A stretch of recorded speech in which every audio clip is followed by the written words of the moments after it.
دوست دارم یک سوال از شما بپرسم و دوست دارم که این سوال من رو با قلبتون جواب بدید.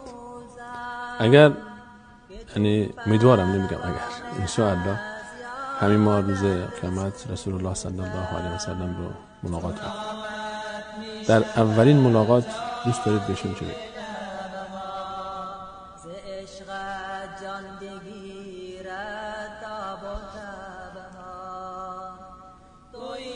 من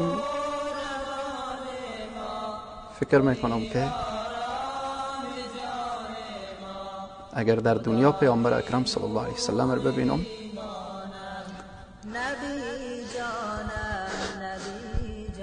شاید که قبض روح از دنیا برو. و اگر در آخرت پیامبر رو ببینم، جز دیدار پیامبر اکرم صلی الله علیه وسلم دیگه هیچ چیزی طلب نخواهد کرد.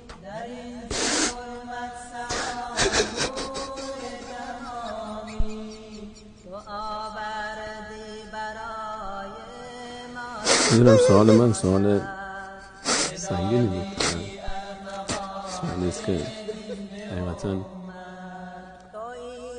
برای ما مسلمان ها همه تصور اون لحظه تصوری است که واقعا یک روز این اتفاق میفته.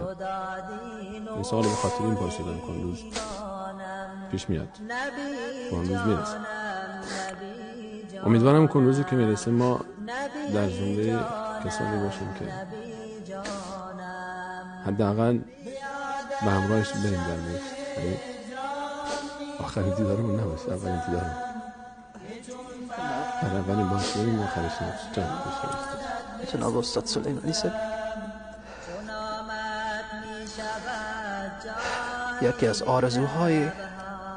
آرزوهای دیرینی من همین بود که من یک مدتی در کنار روضه رسول الله صلی الله علیه وسلم باشم. و حقیقتا هر وقت دستان خود را بلند کردم که من یک شب رسول الله صلی الله علیه وسلم به خواب ببینم، پس دستا خود پایین کردم و از الله سبحانه تعالی گفتم شاید این بیادبی باشه که من از الله سبحانه تعالی چنین یک طلب بزرگی بکنم. و بیشتر و بیشترتر رنج کمر میده.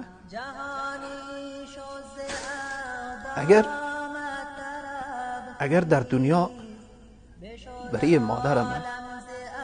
مادرم چنین فاش هایی که به مادر مؤمنان عایشه میدن برای مادرم در دنیا گفته میشد، من شاید خیلی برخوردهای سنگین تری میکردم. ولی اشخاصی که امروز به مادر مؤمنین عایشه صدیقه توهین میکنن، چیزی که من خیلی رنج میده که در حشر فقط همین قدر رسول الله صلی الله علیه وسلم بگن که از مادر خود تو چگونه دفاع کردی، تا چی سرحد دفاع کردی. من خیلی شرمندگی دارم، به خاطر که من باید همین جان ناقابلی که دارم، من باید فدای صحابه و فدای مادر خود عایشه و فدای دین بگردم. و باز هم به الله سبحانه تعالی همیر میگم که یا الله پروردگار، جانم تو دادی، وقتی من ایرم در راه تو بدم باز هم چیزی نیست.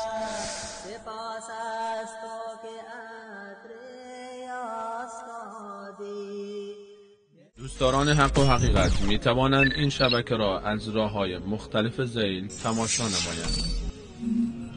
بر روی ماهواره هاتبرد با فرکانس 11317 عمودی یا ورتیکال با سیمبل ریت 27500 و همچنین بر روی ماهواره نایل سات با فرکانس 11595 عمودی یا ورتیکال با سیمبل ریت 27500.